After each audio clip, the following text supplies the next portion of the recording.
आप सभी को मेरा नमस्कार।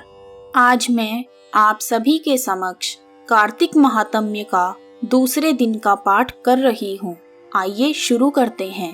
बोलो बांके बिहारी लाल की जय। जय श्री कृष्ण। भगवान श्री कृष्ण बोले, हे प्रिय, जब गुणवती को राक्षस द्वारा अपने पति एवं पिता के मारे जाने का समाचार मिला तो वह विलाप करने लगी। हे नाथ, हे पिता, मुझको त्याग कर तुम कहाँ चले गए? मैं अकेली स्त्री तुम्हारे बिना क्या करूंगी? अब मेरे भोजन वस्त्र आदि की व्यवस्था कौन करेगा? घर में प्रेम पूर्वक मेरा पालन पोषण कौन करेगा? मैं तो कुछ भी नहीं कर सकती। मुझ विधवा की कौन रक्षा करेगा? मैं कहाँ जाऊं? मेरे पास तो अब कोई ठिकाना भी नहीं है।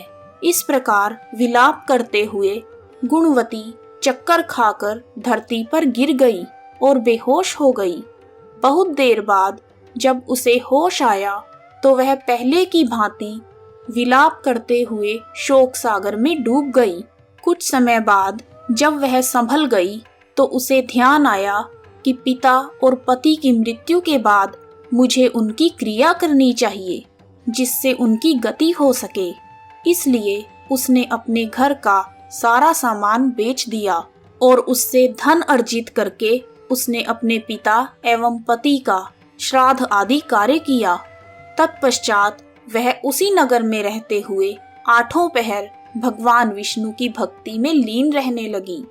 उसने मृत्यु पर्यंत नियम पूर्वक सभी एकादशियों का व्रत और कार्तिक महीने के उपवास किए। हे प्रिय, एकादशी और कार्तिक का मास मुझे बहुत ही प्रिय हैं। इनसे मुक्ति, भुक्ति, पुत्र तथा संपत्ति प्राप्त होती है। कार्तिक मास में जब तुला राशि पर सूर्य आता है तब ब्रह्म मुहूर्त में उठकर स्नान करने तथा व्रत करने वाले मनुष्य मुझे बहुत प्रिय हैं। यदि उन्होंने अपने जीवन काल में कभी पाप भी किए हों तो स्नान व व्रत के प्रभाव से उन्हें मोक्ष की प्राप्ति होती है। कार्तिक मास में स्नान, जागरण, दीपदान तथा तुलसी के पौधे की रक्षा करने वाले मनुष्य साक्षात भगवान विष्णु के समान हैं।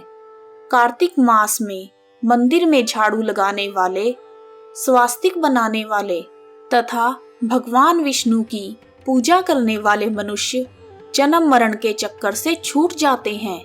यह सुनकर गुणवती भी हर साल श्रद्धा पूर्वक कार्तिक मास का व्रत और भगवान विष्णु की पूजा करने लगी।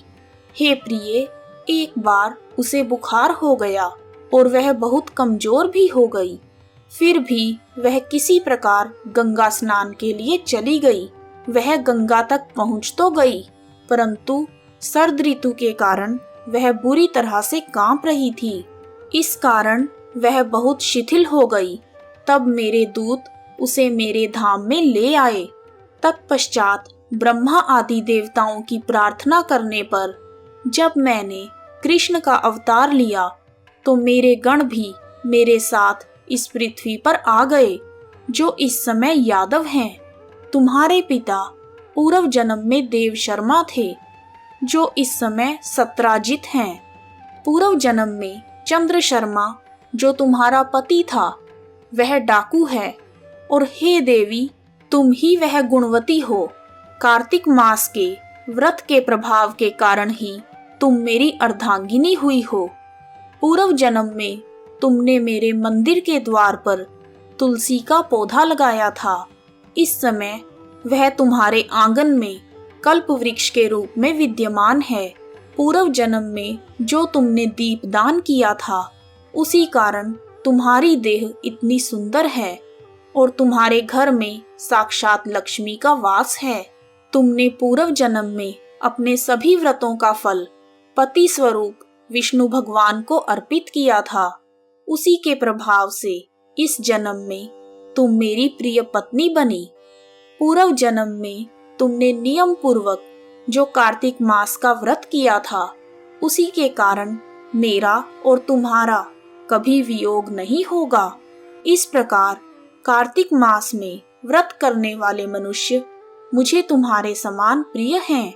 अन्य सभी मासों में जप, तप, यज्ञ, ज्ञान आदि करने से प्राप्त फल कार्तिक मास में किए गए व्रत के फल से बहुत थोड़ा होता है, अर्थात कार्तिक मास के व्रतों का 16वां भाग भी नहीं होता। इस प्रकार सत्यभामा भगवान श्री कृष्ण के मुख से अपने पूर्व जन्म के पुण्य का प्रभाव सुनकर बहुत प्रसन्न हुई। कार्तिक मास के महात्म्य का अध्याय 2 पूर्ण हुआ।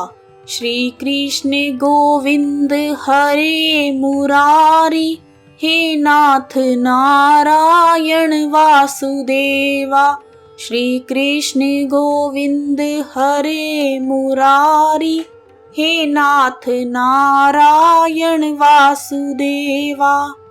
यदि आपको कार्तिक मास के महात्म्य का दूसरे दिन का पाठ पसंद आया है तो कमेंट बॉक्स में जय श्री कृष्णा, जय दामोदर भगवान लिखना ना भूलें।